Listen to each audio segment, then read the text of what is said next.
বিজয় হয়ে গেছে। বাশার পলাইছে, বলেন আলহামদুলিল্লাহ, নারায়ে তাকবীর, ইয়া রাব, আল্লাহু আকবার কবীরা, আল্লাহু আকবার, আল্লাহু আকবার। আজকে বাংলাদেশে ইসলাম বিজয়ী না কেন?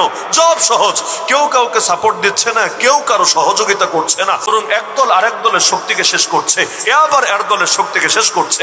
দিন শেষে কেউই বিজয়ী না, সবাই পরাজিত হতে বাধ্য হচ্ছে।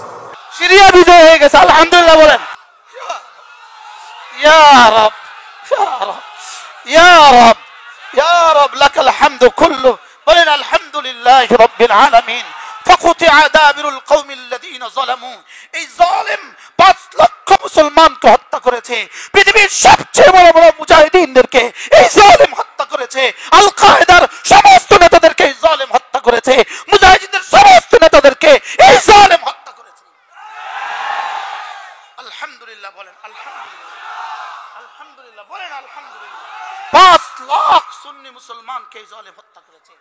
5 লক্ষ মুসলমানকে হত্যা করছে। কয় লক্ষ মুসলমানকে? 5 লক্ষ মুসলমানকে হত্যা করেছে। ফিরআউনের চেয়ে বড় জালেম, কারুনের চেয়ে বড় জালেম, হামানের চেয়ে বড় জালেম। আলহামদুলিল্লাহ, পতন হয়ে গেছে। আল্লাহু আকবার। হুজুর আপনার মাহফিল কামিয়াব। আলহামদুলিল্লাহ বলেন, আলহামদুলিল্লাহ, আল্লাহু আকবার, আল্লাহু আকবার, আল্লাহু আকবার, আল্লাহু আকবার। ইনশাআল্লাহ পরবর্তী নিউজ আসবে, পরবর্তী নিউজ আসবে, নেতানিয়াহু ধ্বংস হয়ে গেছে। পরবর্তী নিউজ, আল্লাহু আকবার, আল্লাহু আকবার, আল্লাহু আকবার, আল্লাহু আকবার, আল্লাহু আকবার, আল্লাহু আকবার।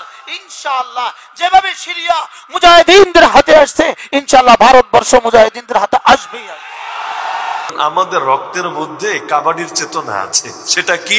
কিভাবে একজন আরেকজনকে ধরে ধপাস করে ফেলা যায়, একজন আরেকজনকে আছাড় মারা যায়, একজন আরেকজনকে ল্যাংমাইরা সয়া দেওয়া যায়, কোন রকম এপারে আসলে আর ওপারে যাতে দিতে না যাওয়া যায়। ব্যাস, এই রক্তের মধ্যে মিশে গেছে আমাদের এক মানসিকতা, যার কারণে আমাদের জাতীয় খেলাও হয়ে গেছে সেটা, এমনকি জাতীয় খাবারও। মাছে ভাতে বাঙালি বলে না, নাকি ব্রয়লারে ভাতে বাঙালি, গোস্তে ভাতে বাঙালি, এগুলো বলে না, বরং বলে মাছে ভাতে বাঙালি। হাটাজারি মাদ্রাসার প্রবীণ মুহাদ্দিস ছিলেন আল্লামা মুমতাজুল করিম বাবা হুজুর রহমতুল্লাহ আলাইহি, আল্লাহ তাআলা তার কবরকে নূরে রঞ্জিত করে দিন। তিনি মজা করে মাঝে মাঝে বলতেন যে মাছে মাছ খায়, এটা তো জানেন আপনারা, এক মাছ আর এক মাছটা খায় না, মাছে মাছ খায় আর বাঙালি মাছ খায়। ফলাফল এখন বাঙালি বাঙালিরে খায়। মাছ খেতে খেতে মাছের স্বভাবও ঢুকে গেছে।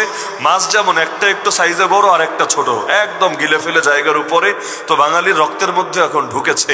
কাউরে আগাতে দেবে না, বরঞ্চ সে যখনই শক্তিশালী হবে তার চাইতে যারা দুর্বল এদেরকে গিলে খাবে, খেতে খেতে আমাদের তিক্ত বাস্তবতা। আর সব জায়গায় যে এটা খারাপ জায়গায় কাজে লাগে তা না, ওই খারাপ গুণগুলোরও ভালো আউটপুট থাকে। কিভাবে জানেন? মানুষ মনে করে না রাগ মানেই খারাপ, রাগের বিরুদ্ধে কত বয়ান হয়, কত ওয়াজ হয়, কত নসিহত হয়, অথচ রাগ মানেই খারাপ না, রাগ মানে ভালো বটে। কিভাবে? রাগ যদি নাই থাকতো আল্লাহ নবীরে গালি দিলে তার ইজ্জতে লাগে কেন? আরে রাগ যদি নাই থাকে মাজলুম কাউকে হতে দেখলে সকলে একযোগে তার পক্ষে দাঁড়ায় কেন? রাগ যদি নাই থাকে তাহলে ইসলামের বিরুদ্ধে যারা দুশ্মনী করে ওদের টুটি চেপে ধরতে ঐক্যবদ্ধ হয় কেন? রাগ তো ভালো, কিন্তু জায়গাটা ভালো হওয়া লাগে। ওমর আগেও রাগে ছিলেন, পরেও রাগে ছিলেন, কিন্তু আগে রাগ ছিল, ইসলাম গ্রহণের আগে রাগ ছিল নবীর বিরুদ্ধে, নবীর কল্লা কাটতে বের হয়ে গিয়েছিল। পরে যে রাগ নাই হয়ে গেছে তা না, রাগ আবার নাই হবে কিভাবে? স্বভাব পরিবর্তন হয় না। পাহাড় সরে যেতে পারে এক জায়গা থেকে আরেক জায়গায়, স্বভাব পরিবর্তন হয় না। তাহলে ওমরের রাগ গেল কোথায়? ওমরের রাগ এবার গিয়ে পড়লো আবু জাহালের বিরুদ্ধে, আবু লাহাবের বিরুদ্ধে, মুশরিকদের বিরুদ্ধে। আগে তরবারি নিয়ে বের হয়েছে নবীর কল্লা কাটবে বলে, এবার ওমর তরবারি খুলে রেডি ইসলামের সব দুশমনদের কোচো কাটা করবে বলে।